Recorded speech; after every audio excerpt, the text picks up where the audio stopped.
Let me tell you something. When the mullahs in Tehran start whispering oops to American diplomats, you know something has gone very, very right. President Donald Trump has 1,000 missiles locked and loaded, pointed at the Islamic Republic of Iran. And suddenly, the regime that spent decades chanting death to America wants to talk about how the whole Strait of Hormuz thing was just a little misunderstanding. A rogue group, they say. Hardliners who went off script. Wasn't us, boss. We swear. My friends, I have been watching American foreign policy for a long time. And I can tell you, with the full weight of my talent on loan from God, that there is nothing that focuses the Iranian mind quite like a president who means what he says. Now, we've also got a Democrat Senate candidate in Maine who just withdrew from his race, and he sent everybody off with a goodbye message that I guarantee you will not see read aloud on the floor of the United States Senate. And a DACA recipient in New York City who decided that his contribution to urban life would be firebombing churches. And that's just the warm-up act, folks. I'm Rick LeBow, this is Rush Hour, and we are just getting started.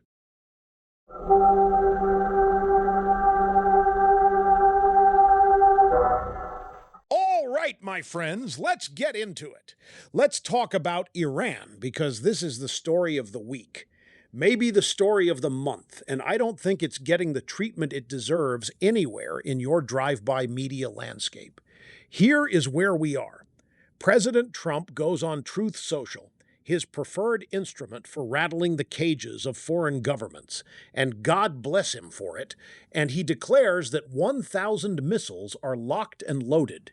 If Iran moves forward on assassination threats against him, he will, quote, decimate and destroy Iran. Not negotiate, not convene a multilateral framework, not schedule a strongly worded press release with our European partners who will then wring their hands and schedule a follow-up meeting. No, decimate and destroy. Now. The drive-by media, predictably, lost their minds. Joe Rogan, who I have a great deal of respect for, I want to be clear about that.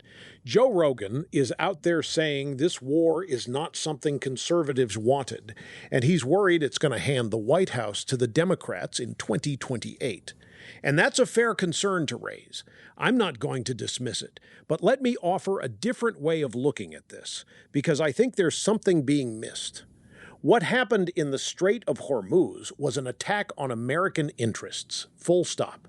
Now, Iran is privately telling Trump's advisors, and this is a Breitbart report, and I have this story in my formerly nicotine-stained fingers.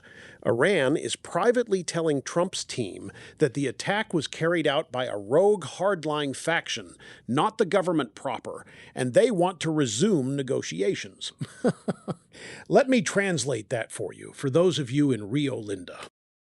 The Iranians, who have spent decades being coddled by the American foreign policy establishment, who have had pallets of cash flown to them in the dead of night, who have had the most advantageous nuclear deal in the history of one-sided diplomacy handed to them by the Barry Obama administration, those same Iranians looked at 1,000 missiles on standby and decided it was time to pick up the phone. That's what happened here. Now, is the administration supposed to just take that call and say, well, great, apology accepted, let's do lunch? No. And Trump isn't doing that. He is keeping the pressure on while the back-channel conversations happen, which is exactly the correct play. You do not remove the gun from the table in the middle of a negotiation. You just don't. Here's what I want people to understand. And I say this knowing that not everyone who listens to this program is a hawk, and I'm not asking anyone to be. But there is a category error being made in a lot of the commentary right now about Iran, and the error is this. People are treating no war as automatically the smart, responsible, conservative position, as if restraint is inherently wisdom. And sometimes it is. I'm not a warmonger, but restraint in the face of a regime that has been at war with America since 1979, that has funded every proxy terrorist outfit from Hezbollah to the Houthis, that has chanted for the destruction of Israel and America in the same breath for 50 years, that tried to assassinate this sitting president. That kind of restraint is not wisdom. That is the same wishful thinking that got us here. There is a reason Iran is suddenly very interested in talking. And the reason has a name, and the name is Trump. Barry Obama gave them billions. Biden gave them a sanctions waiver. The Clinton people gave them legitimacy on the world stage, and every single time the regime banked the goodwill, thanked the American diplomats, waited for the next administration, and went right back to enriching uranium and funding terrorism. Because why would they stop? There were never any consequences. The very moment a president says, I have 1,000 missiles and I will use them, suddenly the Iranians develop a very interesting capacity for self-reflection about the behavior of their rogue hardliners. Remarkable. Truly remarkable. It's almost like strength works. Now, look, I understand the skepticism. I understand why someone like Joe Rogan, and again, I like Joe, I think he's doing important work. I understand why he's nervous. Because Americans are tired of war. We are tired of foreign entanglements. We are tired of seeing our people come home in flag-draped coffins for objectives that Washington could never quite articulate.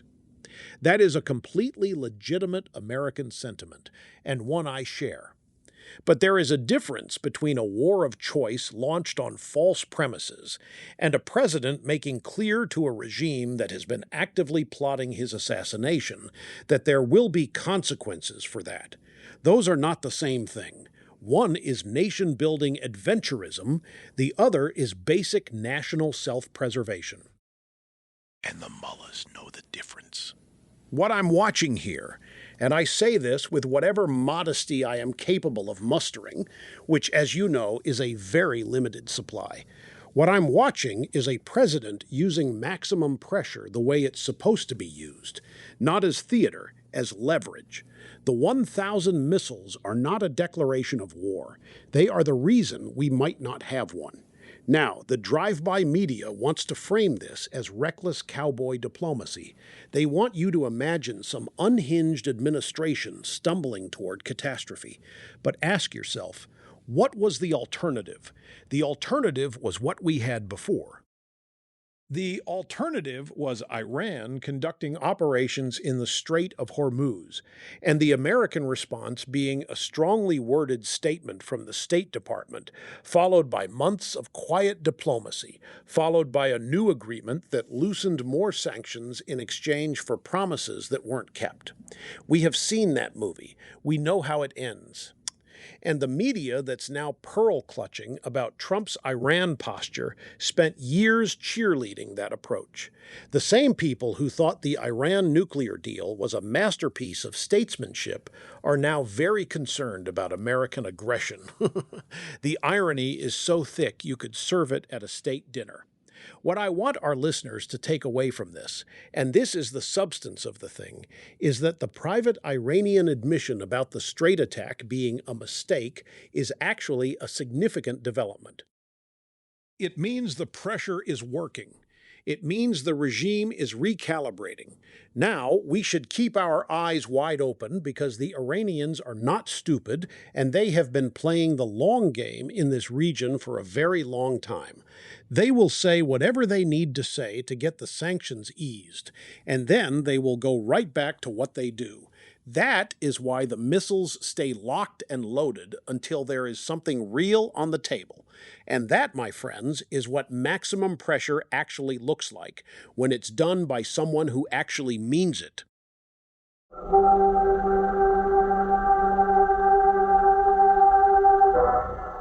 All right, folks, we've got a few more items to get to today, and I promise you, each one is a gem in its own special way.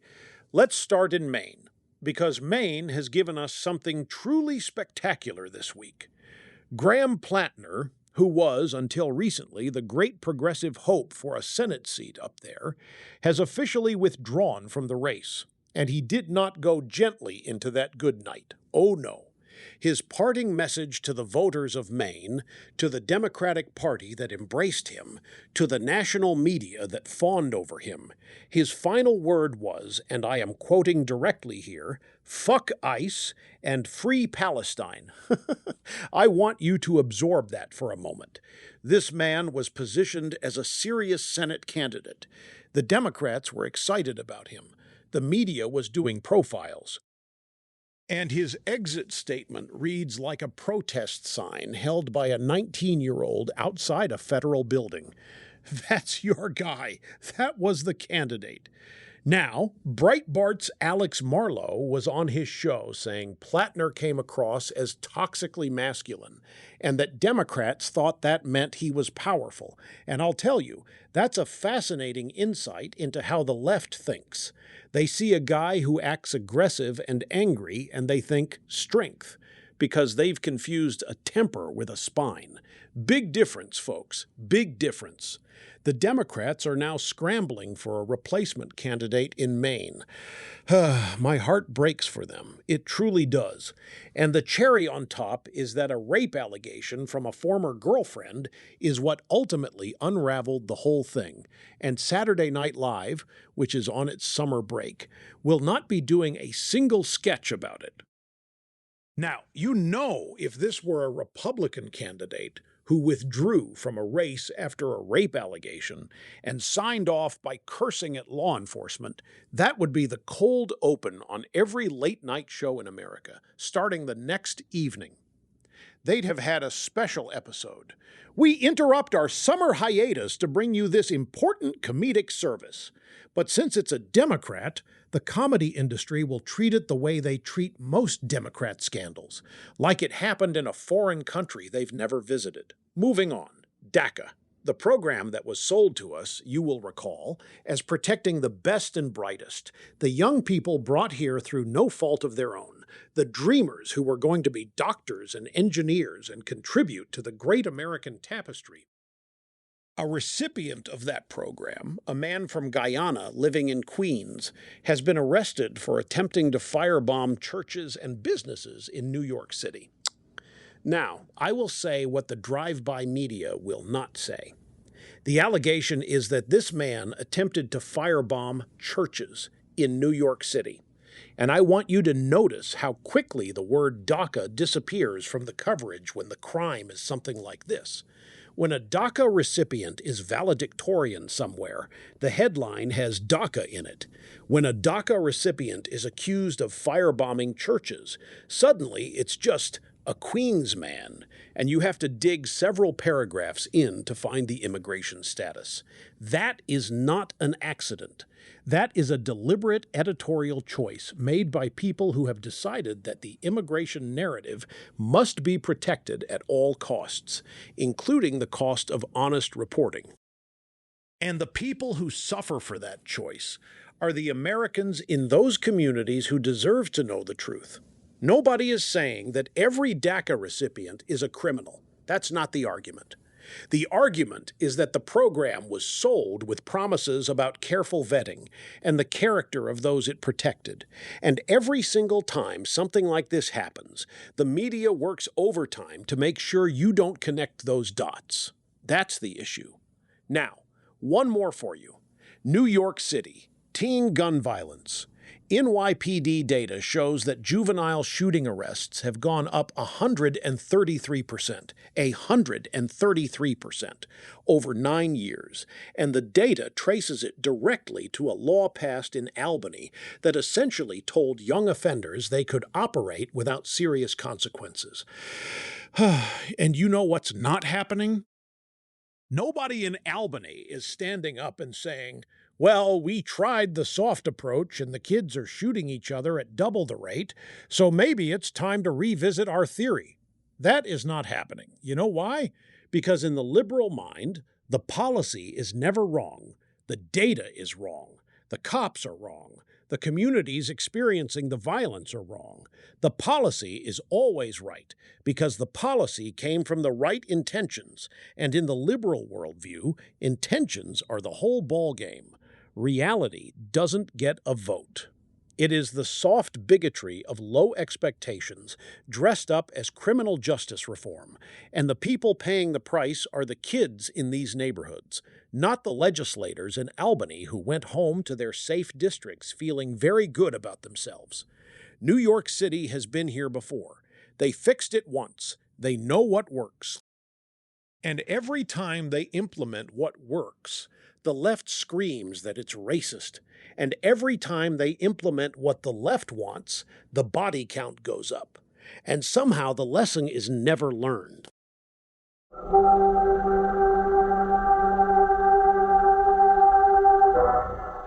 Folks, before I let you go today, I want to leave you with something. We are coming up on 250 years since the American founders did something that almost no government in the history of the world had done before.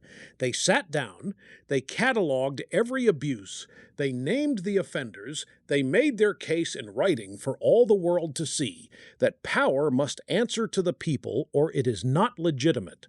The Washington Examiner had a piece this week calling them our first auditors, and that framing, I think, is exactly right, because here's what I want you to think about. Everything we talk about on this program, the media that lies to you, the politicians who exempt themselves from the laws they write for you, the bureaucracies that grow and never shrink, the federal agencies that have more guns than some standing armies, all of that exists because somewhere along the way, we stopped auditing power. We started trusting it. We started assuming it meant well. The founders didn't assume any such thing. They read their history. They knew what governments do when nobody's watching. And they built a system, an imperfect, sometimes maddening, spectacularly American system, specifically designed on the premise that power will be abused and must therefore be checked. That instinct is not old-fashioned. That instinct is not something we've evolved past. If anything, the last several decades of American life have been a masterclass in what happens when you stop applying it. The country is great, folks. It always has been. The people are the best the world has ever produced. Don't let anybody tell you otherwise. And never, ever stop auditing the people who work for you. I'm Rick LeBow. This has been Rush Hour. Same time tomorrow, if they let us back on.